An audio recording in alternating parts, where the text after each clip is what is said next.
ត្រីតាមមកហ្នឹងមកពីផ្ទះខ្ញុំចុះទៅថ្ងៃមុនហ្នឹងឯងអ្នកនាំវាមកចឹងឯងនាំវាទៅវិញទៅមួយមនុស្សមួយខ្មោចណានិយាយស្ដាប់ខ្ញុំមិនចូលវាមិនមែនខ្មោចអាកាំងឯណាវាខ្មោចខ្មែរតា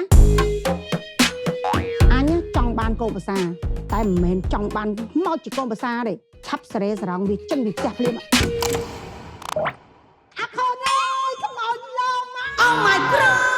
មកចូលមកហើយដើរតាំងតាក់ជីកចូលមន់តកំតាន់តាន់ហ្វ្រាំងរំកលែងកលិកលាក់ទឹកដូចមកនេះកាំងរំកវិញក៏វាក៏មកលើសងនេះណា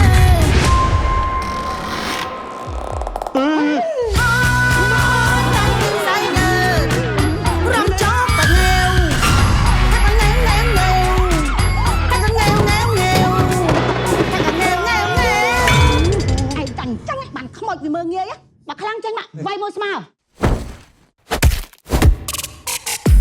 ឯងចូលខ្លួនកូនអញហ៎មានខ្មោចឈួតនឹងប្រុសឯងចង់បានអីហ៎ចាំយើងដុតសែនប្រុសសាច់ដុំ4 5នាក់ឲ្យតែឥឡូវឯងឈប់មករំខានយើងនឹងកូនយើងទៀតទៅអត់ចាំ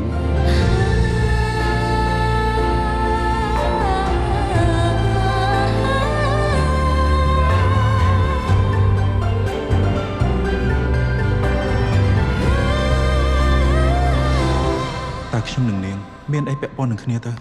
ម៉ៃធ្វើឲ្យគេខ្លាចដល់ប្រពន្ធខ្ញុំហ្នឹងអញមានធ្វើអីទេគ្រាន់តែយកខ្សែកព្រះពាក់វាលេងហ្នឹងណា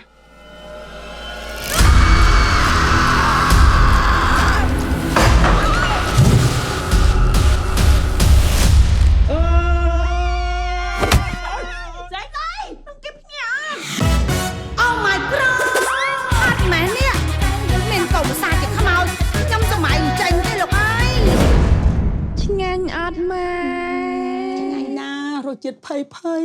ក្រែងទៅបោកកៅអៅហើយមិនបើមិនដឹងធ្វើអីលោកកូនស្លាញ់ម៉ែចង់យកម៉ែទៅនៅជាមួយទេម៉ែជាប់រវល់ឲ្យកូនម៉ែជាពាក់ធនាគារគេច្រើនណាស់ជាប់ភាសាមួយ CEO ទៅធ្វើការទៅ